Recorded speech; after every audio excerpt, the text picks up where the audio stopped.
You look nice. Strange, but nice. And thank you, Luz.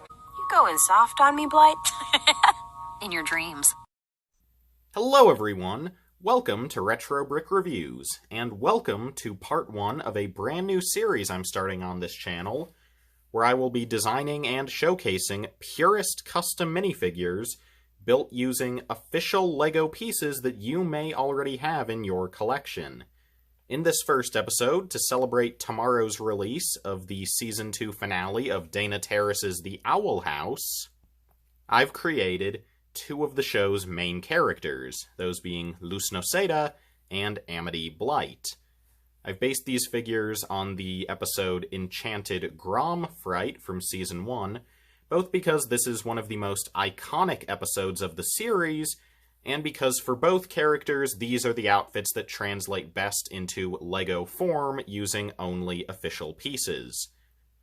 After I showcase both figures, I'll also be giving some ideas of how you could display them in a little Grom diorama.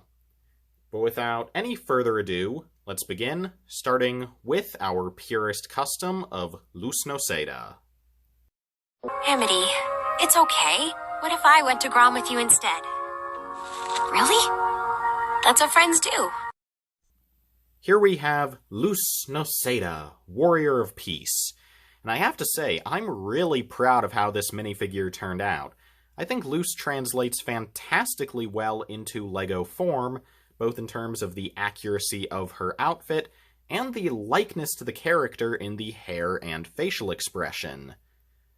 Which is, again, rather impressive because none of these parts were designed with Luz in mind at all. At least, as far as we know. More on that in a few minutes. But for starters, the purple tights Luz wears with her costume are represented by a pair of standard, unprinted purple minifigure legs. These first appeared in 2004, and usually appear in at least a few sets every year, so chances are, if you're a fan of LEGO, you probably have a set. Next is Luz's pink Tutu. This is a piece that's appeared a few times over the years, such as with the Fairy Batman minifigure in the 2017 LEGO Batman movie minifigure series, and with the Elephant Suit Girl in 2018 with LEGO Minifigures Series 18. However, if you don't have the official piece in your collection, seeing as how this is a tutu, you could create a custom design using some spare fabric you have, or even just some construction paper. This is LEGO after all. Creativity is exclusively a virtue. Speaking of fabric, our next piece around back are Luz's Coattails. After all, she's wearing a full tuxedo coat with her Grom outfit, so you have the coattails draping over her tutu. And for those, I'm using the official LEGO Coattails piece from the 2018 LEGO Harry Potter Professor Flitwick minifigure included with the LEGO Harry Potter Minifigures Series 1. However, since that piece has 4 holes, since it's meant to also drape over the sides of the legs, it can't natively go on the tutu, since it doesn't have the sides to drape over. So what I've done to get it to fit is just fold the sides inward, and then place it on like that, so you just have the 2 holes. That said, this does make it a bit thick, so if you don't mind customizing the piece, you could just cut off the sides, so you just have the thin 2-hole tutu. And again, if you don't have this piece officially, this is another case where you could just make a custom using spare fabric or paper. Next up, and moving to our next piece that is definitively plastic no matter what, is Luz's torso, which again comes from the Professor Flitwick minifigure from LEGO Harry Potter Minifigures Series 1. And in my opinion, this is by far the most accurate torso to Luz's costume at Grom, where you have the tuxedo coat, You have the high-collared shirt with no tie. The only issue here is that there is a light gray vest, and Luz did not wear a vest in the episode. However, since it's light gray, it's really not all too noticeable, and this is by far the most accurate option, since any other would have you with a tie, which is obviously not accurate. That said, while the torso and arms are from Flitwick, the hands will actually be swapped out for medium nougat to match the color of Luz's face. Those medium nougat hands are also fairly common pieces. Moving up to Luz's head, though, which I think is really what ties this figure together, it's actually the piece that inspired me to make this figure and this video in the first place. It is a very new part that I've acquired very recently. It is from the LEGO Harry Potter Hogwarts Magical Trunk set, which, if you don't know, includes a bunch of different minifigure face prints in different colors and different designs to allow you to create diverse LEGO minifigures. And one of the heads included in the set is this one, which in my opinion is an absolute dead ringer for Luz Noceda. Like, it has everything. You have the cheeky expression, the eyebrows are the perfect thickness, even little stuff, like how you have the little upturned corner on one side of the mouth, which almost looks like how Luz's lip is drawn in the show. Like, honestly, looking at this face print, it almost feels like the graphic designer for the set was a fan of the Owl House and designed this face with Luz in mind, because it is so close to her appearance. And considering that one of the prefab minifigures they show on the front of the box looks suspiciously similar to our boy Gus, that might not be as out there of a theory as it first seems. But anyway, enough conspiracies. This face print is absolutely perfect for Luz Noceda, and if you're a fan of the show, I would highly recommend getting that face print, whether you buy that full set to get it, or decide to get it secondhand, which, let's be real, is probably the more ethical option here. Lastly, we have Luz's hairpiece, which is another piece that, like several parts of the figure, is prominently from LEGO Minifigures series. It is the zombie businessman hairpiece from Minifigures series 14. However, it has popped up a few times since then, including on Chad from the LEGO Ninjago movie, and Zach Mitchell from LEGO Jurassic World. That said, probably the easiest way to get this hairpiece is if you live near a LEGO store. You can usually find a lot of them in the Build a Minifigure stations. So that is Luz, and if you want, you can finish her off by just giving her a 1x1 tan tile in her hand to represent a glyph. Obviously, no printing, because LEGO doesn't make official Owl House sets. However, again, if you don't mind customizing pieces, you could very easily draw a glyph design on that tile piece. So overall, that's Luz. I think this figure turned out very well. Then again, I might be a bit biased there, but I think she looks great, and if you're a fan of the Owl House, I highly recommend trying to build this figure yourself. Well then, if that's settled, may I have this dance?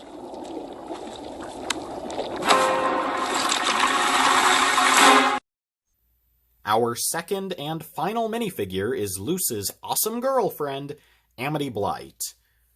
Now, Amity was significantly more difficult to design than Luz. However, I still feel as though in the end this figure turned out quite accurate to how she appears in the episode. Starting off, Amity wore a magenta skirt to Grom, and believe it or not, there's actually only ever been one LEGO minifigure to don a magenta skirt. That being Dolores Umbridge from the LEGO Harry Potter Forbidden Forest Umbridge's Encounter set from 2020. What's extra nice about these legs is that they also had printed-on shoes, which, while not 100% accurate, as Amity's shoes that she wore to Grom were black, not pink, I feel as though it's still a nice detail that really ties the whole figure together and makes it look a lot more complete than it would have otherwise. Moving up to Amity's torso, we have what is likely the rarest part featured on either of these figures, as this is Raven's torso from Teen Titans Go. This piece only ever appeared in the Beast Boy and Raven LEGO Dimensions Team Pack in 2017.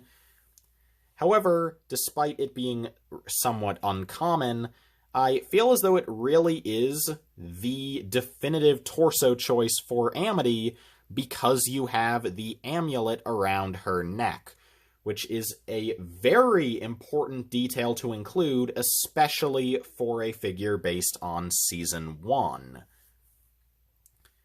That said, while we are using Raven's torso, we will be swapping out the arms and hands for bright pink and light nougat, respectively, to match the colors of Amity's sleeves and skin tone. Moving up to the head, we're going from what may be the rarest part in this video to what is probably the most common, as Amity's face here is taken from Hermione Granger. Specifically, the young Hermione Granger face that's featured in sets based on the first 2 Harry Potter movies. I chose this face predominantly because it is one of the only feminine LEGO face prints to not have any lipstick, which I thought was a very important detail to carry over onto this figure. But I do feel as though the expression also does work pretty well for Amity, at least during this scene. Finishing off the figure, Amity's hairpiece was quite difficult to find, as LEGO does not make very many parts in green at all. And the part I've ended up going with is in bright green, and it is the hairpiece of Toxicita, a character from the LEGO Ultra Agents theme, who's probably more well known for her cameos in the Ninjago TV series. This hairpiece appeared in 2 sets between 2014 and 2015, and I feel as though it ends up looking pretty accurate, even if not perfect. Specifically, the bangs are definitely too long, and the ponytail in the back is very exaggerated, but I think that the base shape of this hairpiece is actually pretty close to what you would want for a Season 1 Amity figure.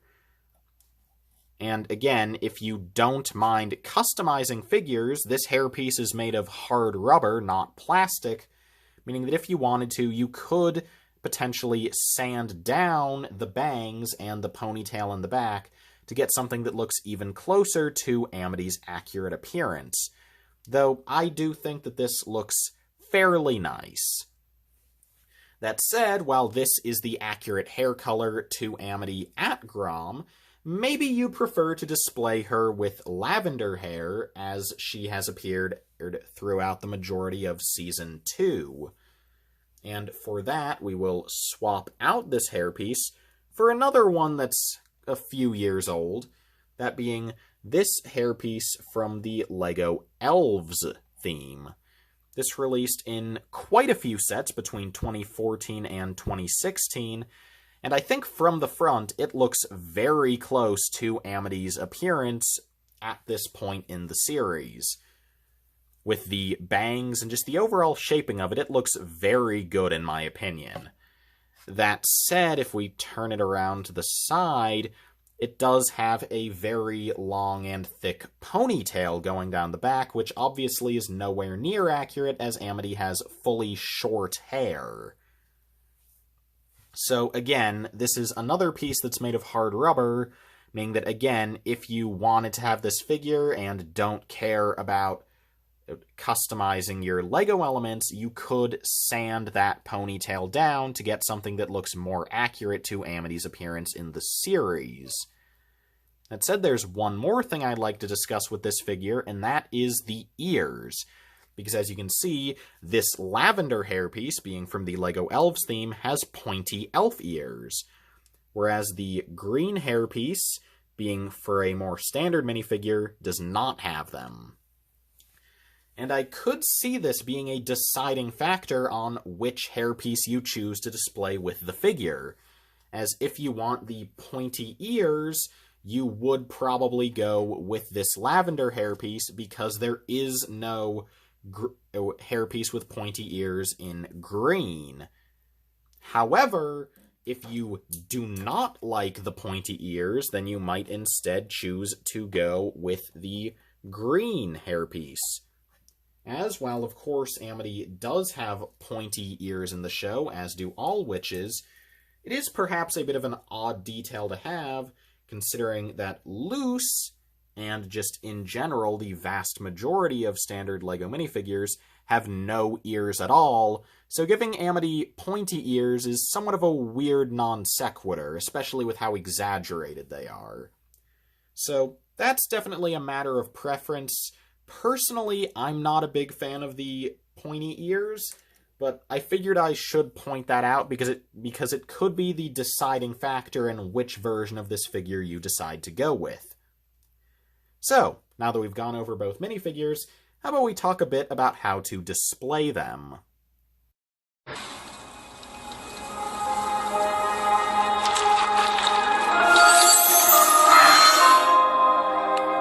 So, who did you want to ask out? Oh, it's not important. In terms of posing, I feel as though the obvious choice is to have Luz and Amity be dancing together.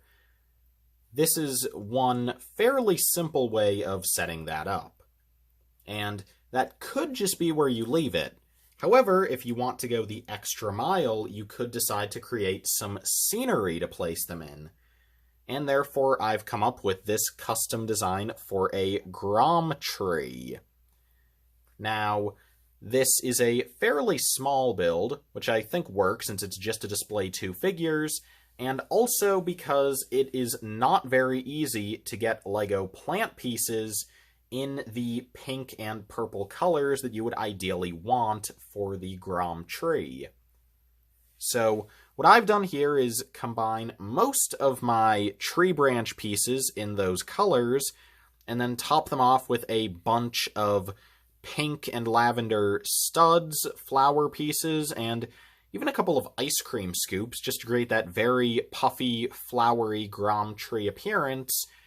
And then for the trunk, I've gone for a fairly simple build, but out front, I've attached on this prefab tree branch piece, which looks almost identical in shaping and angle to a major root design that goes up the front of the Grom Tree. And then I also just built it to have some extra flowers and petals poofing out from various points on the sides. Again, a fairly simple build, but I think using the parts you have in your collection to come up with your own custom LEGO Grom Tree can really help enhance the display of these figures. And if you're curious to see more of how I designed mine, here it is from all angles, and as you can see, I just attached all of the leaves to that prefab branch piece, and the tree trunk itself basically finishes off as soon as it is covered up by the leaves, because you don't really need to do any more, in my opinion, if it's just for a simple display. That said, if you want to create even more scenery, then perhaps in the background of the Grom Tree you could place some more standard LEGO trees. These could be customs, or they could be official LEGO tree builds like the ones you see here. Finally, I think it would be very nice and accurate to, after the Grom Tree appears, to scatter some petals around. And for those, we'll just use some of these 1x1 bright pink tile pieces.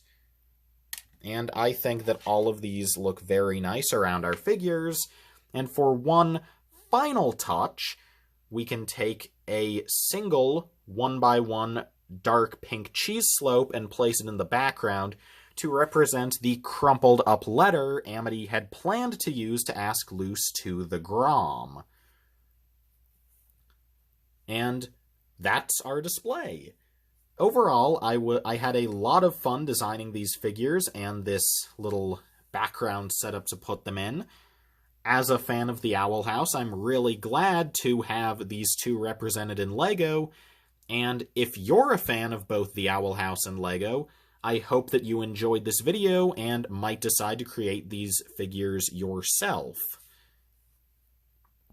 And just in case you're curious, here's what this looks like with the lavender-haired Amity figure. So, yeah, I hope you enjoyed this video. I hope this was somewhat helpful for creating your own purist custom minifigures.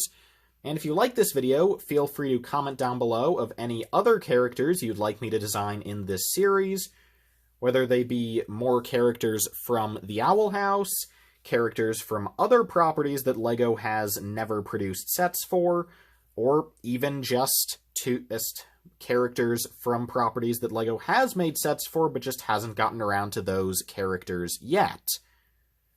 Thank you all so much for watching this video, and just remember the old adage, be gay, do witchcraft. Retrobrick Reviews, signing off. And there you have it, folks, a happy ending for this year's Grom! Let's give a big hand to our Grom queens, Luz and Amity!